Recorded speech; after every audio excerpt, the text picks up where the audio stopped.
Hello Mabu, hi, welcome to another salute video from yours truly, and oh boy, this is one of the coolest salute video you're gonna see here right now, and that is one of the inset episode segments from Sesame Street, and that is none other than Elmo's World. That's right, Elmo's World. I bet you a lot of my subscribers grew up with that segment on Sesame Street when you were young, sometime in the 2000s or early 2010s. And that video is right for you, folks worldwide. And that series still matters even for today's kids, and even kids in the future. Trust me, this series will change a child's life of early childhood education for life being. Don't leave your couches just yet, my folks of goodwill. Watch the whole video, it will surprise you right and hit in well. So without further ado, let's roll up to the main, in 5, 4, 3, 2, 1, start. Elmo's World is one of the most iconic,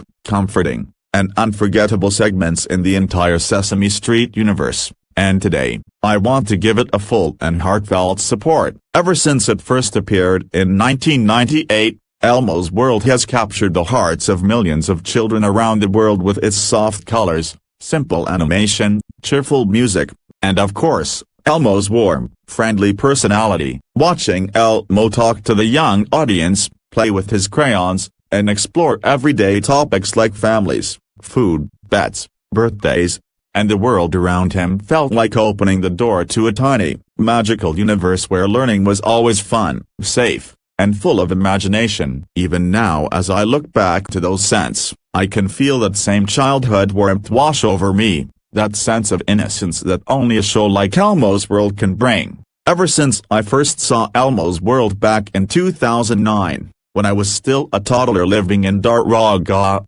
Albay, this segment became one of the earliest pieces of children's media that shaped my personality, my emotions, and my sense of curiosity. I still remember those afternoons so clearly, our old TV glowing softly in our living room, the familiar sound of the Sesame Street opening theme playing, and my excitement slowly building as I waited for my favorite red furry friend to appear. And then suddenly, the iconic transition happened. La la la la, la la la la, Elmo's World. The moment that little melody played, my eyes lit up. It felt like stepping into a warm, safe, and colorful world where everything was simple, joyful, and filled with love. Now here's the real video of the theme song.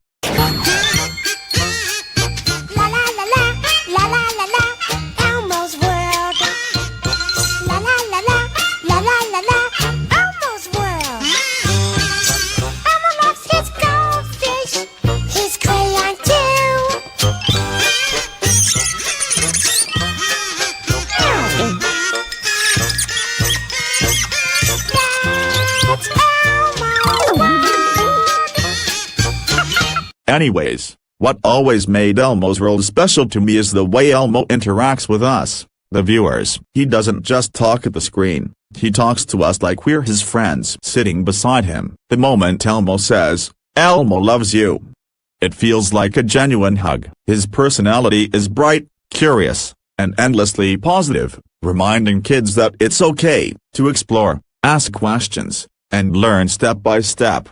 Like every little child should. Every time he opened that red door to greet his goldfish Dorothy, the whole room felt happier. The simple melody of the Elmo's World theme song instantly brings back nostalgic feelings of waking up early, turning on the TV, and waiting for that one segment that truly felt like my own little corner of Sesame Street. Elmo, with his bright red fur, big round eyes, and high-pitched friendly voice, felt like a best friend who lived inside the television. He talked to the audience like he truly knew us, asking questions, giggling, and always reminding us, "Elmo loves you." Even as a kid, those words meant a lot of something in them. They gave me comfort, especially during quiet days when all I had was the TV, my toys, and my imagination in the surrounding around. In a way, Elmo helped me feel less alone. His world was like a soft blanket wrapped around my inner childhood heart, giving me warmth and happiness. And the set itself, those crayon-drawn walls, simple colors, and animated objects, gave the show a handcrafted, innocent charm that made me feel relaxed and safe. As the screen filled with playful animations and silly sounds, I always felt that same sense of wonder, like every child should have during those times. And then, there was Dorothy the goldfish, gently swimming in her bowl, quietly watching the world with her calm little face. Dorothy didn't speak, but she had a personality, peaceful, curious, sweet. I always liked how Dorothy imagined Elmo doing the topic of the day, whether it was riding a bike or dancing ballet. Her little thought bubbles made me smile every single time. Her calm presence balanced Elmo's excited personality,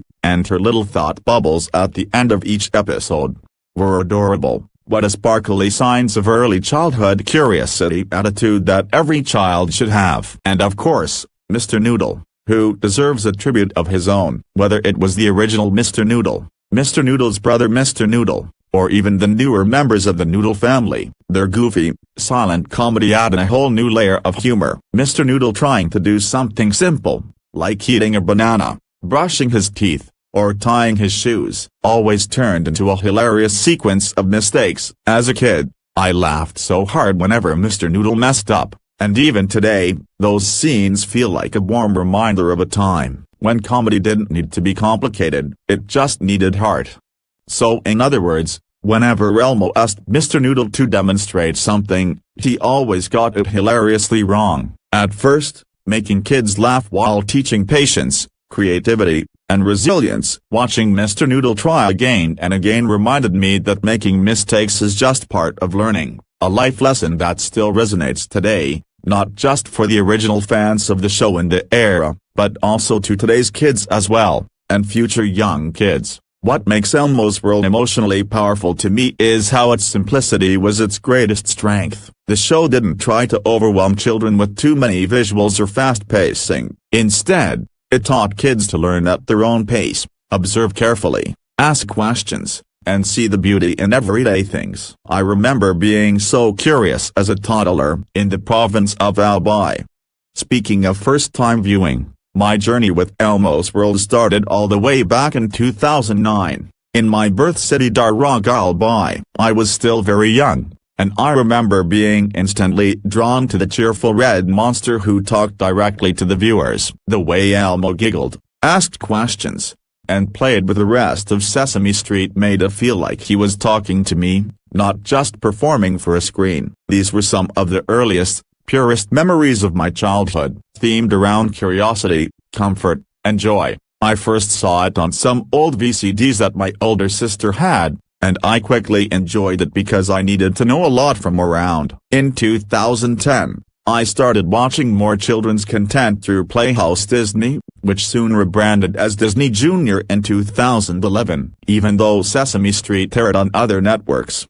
This era of cable TV built the foundation of my early viewing habits. This segment was aired daily on that channel since in the mid-2000s, until 2021, when Disney Channel was shut off indefinitely, because of Disney Plus launch. It was the time when kids' programming felt magical, Playhouse Disney bumpers, the early Disney Junior shows, and everything that shaped a generation. Elmo's World continued to be part of my daily routine, blending seamlessly into the environment of bright, educational shows. When I moved to Metro Manila from 2011 to 2014, Elmo's World remained a comforting constant. Even though life changed around me, new school, bigger city, more noise. And keep in mind, one of my earliest memories was watching it around ages 2 to 7, when Sesame Street VCDs and DVDs were super popular here in the Philippines. Every time the Elmo's World segment would begin,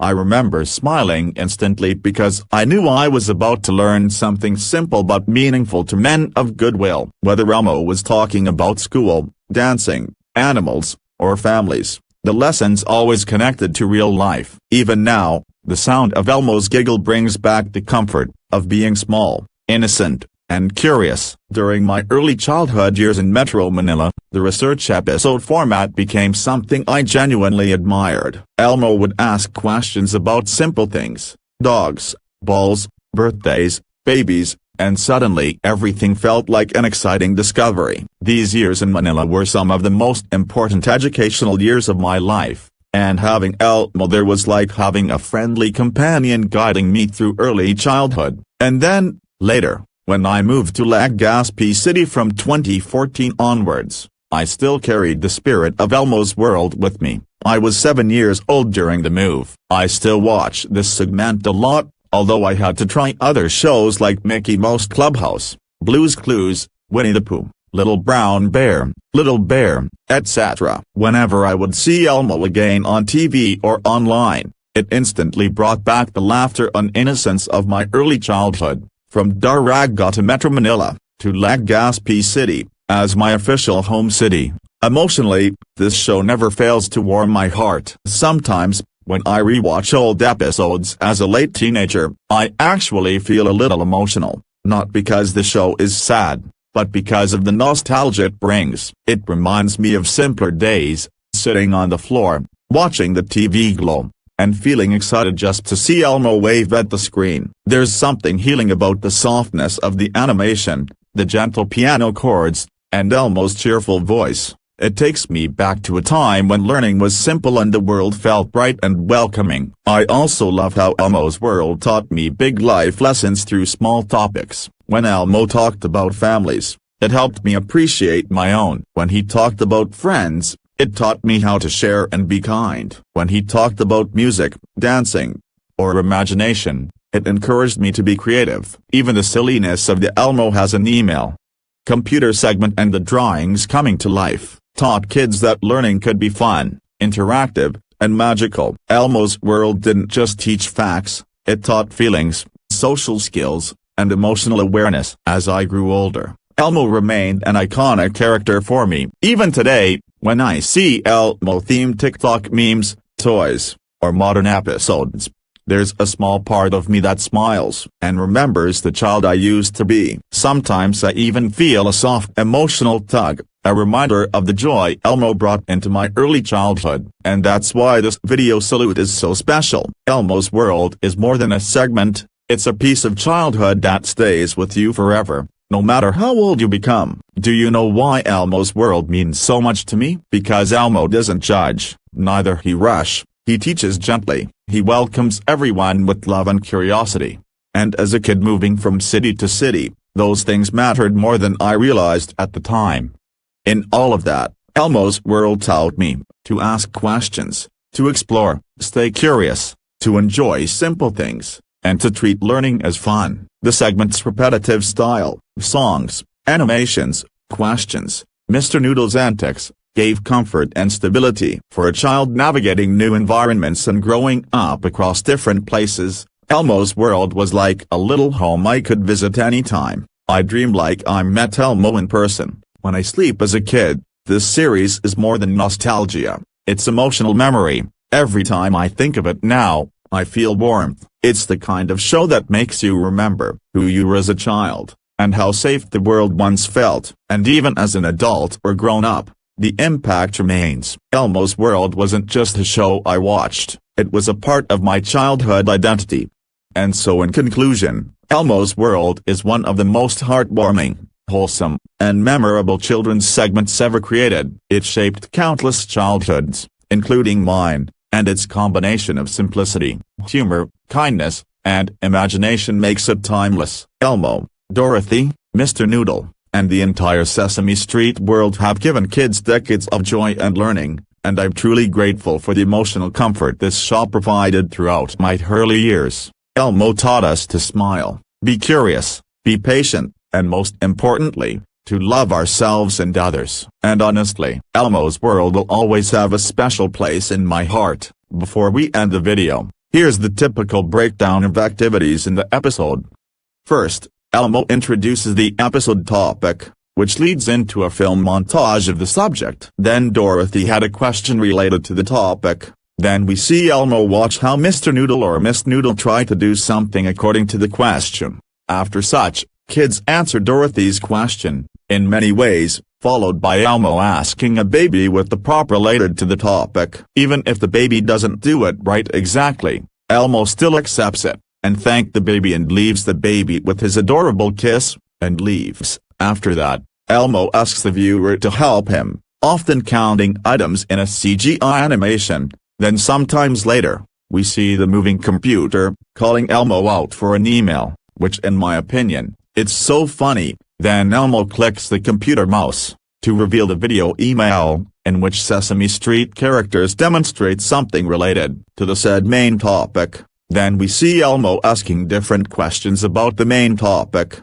often with multiple choice answers, and kids, in voiceover, provide the answer. Usually, at least one Sesame Street character appears in each segment. The segment usually begins with Elmo failing to open the drawer until it finally opens up on its own, as if it pushes Elmo away off the screen, which made me laugh a lot. The next one is some live-action films, usually involving a child and their experiences with the subject. Then on the TV activity, some animated segments are seen on a channel devoted to the topic, and usually featuring the lecture lady. Next is expert interview, so to learn more, Elmo talks with an expert, often an inanimate object related to the topic or activity. Then a book is featured in certain segments. The next one is the Tickle Me Land, usually occurring during the guest's speech. Dorothy imagines a version of Elmo as a specific animal or in an occupation, activity. And finally, at the end of the segment, we see Elmo and the current characters sing the closing song about today's topic, in tune of the Jingle Bells. Here's the example. Thanks. Yeah! Silly! Elmo loves music!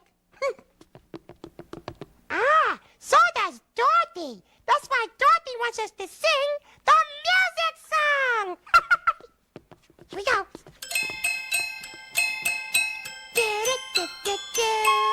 Music, music, music, music, music, music, music. Sing, everybody! Music, music, music, music, music, music, music, music, music, music, music, music, music, music, music, music, music, say goodbye, Dorothy. Say goodbye, accordion. Bye. Very good music.